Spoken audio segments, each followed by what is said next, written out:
Different shapes and sizes kind of create different kinds of energy structures. These energy structures can determine your psychological and emotional state. So, certain substances can change the atmosphere. It's a precious little material and you have to walk miles and miles to get substantial amount of resin. It just makes the atmosphere feel more lively.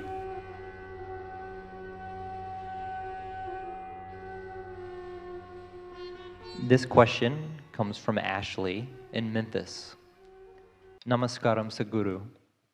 Incense has been used for thousands of years in almost every culture to invoke gods, support meditation, and for healing and medicinal purposes.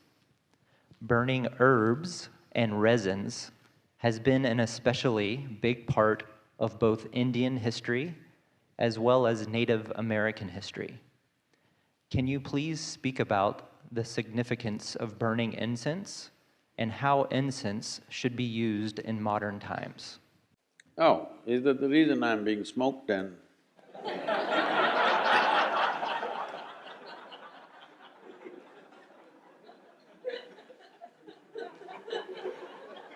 and the question is from Ashley.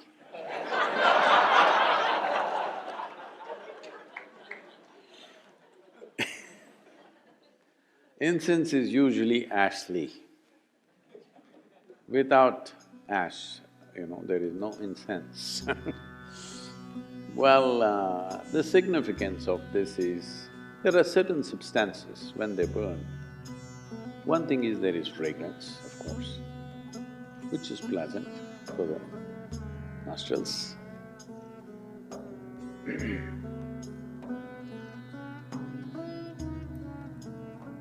And incense burning is about the atmosphere, not about you.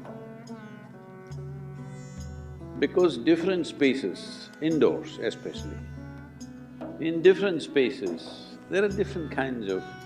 one thing is smells, there's also different kinds of energy structures which will happen. The shape and size of the room will do this. This is why there is such a attention to the shape and size of the room. In Indian culture, there is a whole attention to the shape and size of the room in which you live, because the shape and size of the room in some way, if it is not heavily ventilated, when I say heavily ventilated, from both sides, two walls are open and it's happening, then it feels almost like outdoor. That's different. Most homes are not made this way because they have neighbors, you can't open too many windows too many openings won't work, there is weather, there are many things, all right. And there is air conditioning, worse. So, different shapes and sizes kind of create different kinds of energy structures. These energy structures can, if they become very strong, can determine your psychological and emotional state, which either can be conducive or can become an impediment in who you want to be. So, certain substances, like sandal in India, there is something called as samrani, which is a very powerful thing, which is used even when people are ill. First thing they do is this, and it is now been found it also kills certain types of bacteria in the air and also on the surfaces. So especially if there is a sick person in the house, samrani everywhere. If they want to do some auspicious event, samrani all over the place. It's a certain kind of resin which a tree drips. Well, in this pursuit of samrani, you will see in the forest there are massive trees. People would have carved into the tree because the trees look solid outside, but inside there is a cavity. In that cavity, it will be dripping this resin. We do not know, at least I do not know, what is the natural reason why these resins come out. But people go and gather this. It's a precious little material and you have to walk miles and miles to get substantial amount of resin, because these trees have to be mature. That means they must be at least over 30 to 50 years old, otherwise you don't get it. This has a powerful impact on the atmosphere. It is not necessarily a fragrance, it is a different kind of thing, that it clarifies the air, it just makes the atmosphere feel more lively. Fundamentally, whatever structures that are there, it will make indoor like outdoor. If you burn a mild, you shouldn't to put too much, then you will sneeze and lose your brains. Just mild shamrani in the house will make it feel like, though you're indoors, the feeling is of outdoors because it's an unstructured space.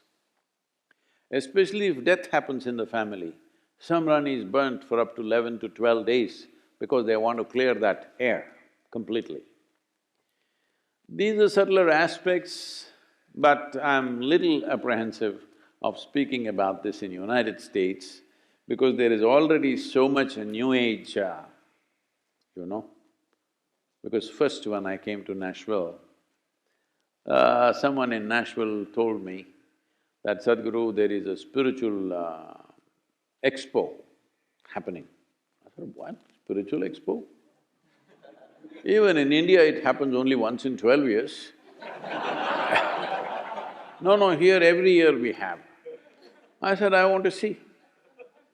They said, okay, let's go. And then in the afternoon, they came to pick me up and they said, Sadhguru, we've gotten a slot for you to speak in the spiritual expo. I said, great. For the first time I'm in United States. I thought, spiritual expo? And I went there. A huge tent, and when we went in there, country music was going on, full blast. Obviously, this was a group which wouldn't find any other paid stage.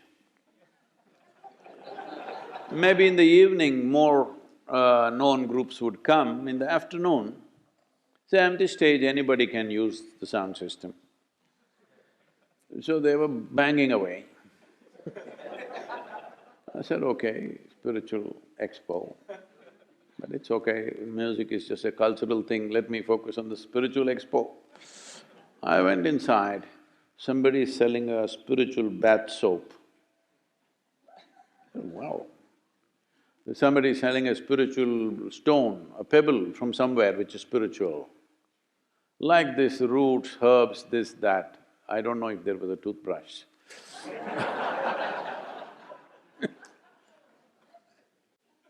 Then I thought, oh, this is like the Indian shandy. You know, in the Indian villages there is a shandy, Sunday market or Wednesday market or Monday markets like this. So here there will be all kinds of exotic things being sold. There will be a root just this much, twisted like this, it should not be straight, you know, it should be… I can't do that with my finger. So if you take this is a root that could make you invisible. You must go grind this along with the left jawbone of a female whale.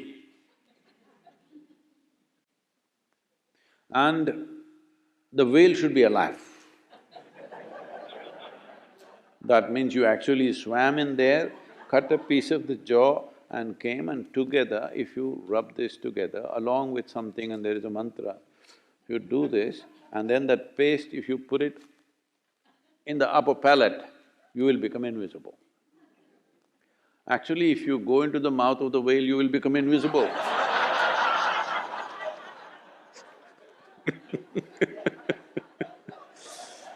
Anyway, then I saw, oh, this is like an Indian shandy.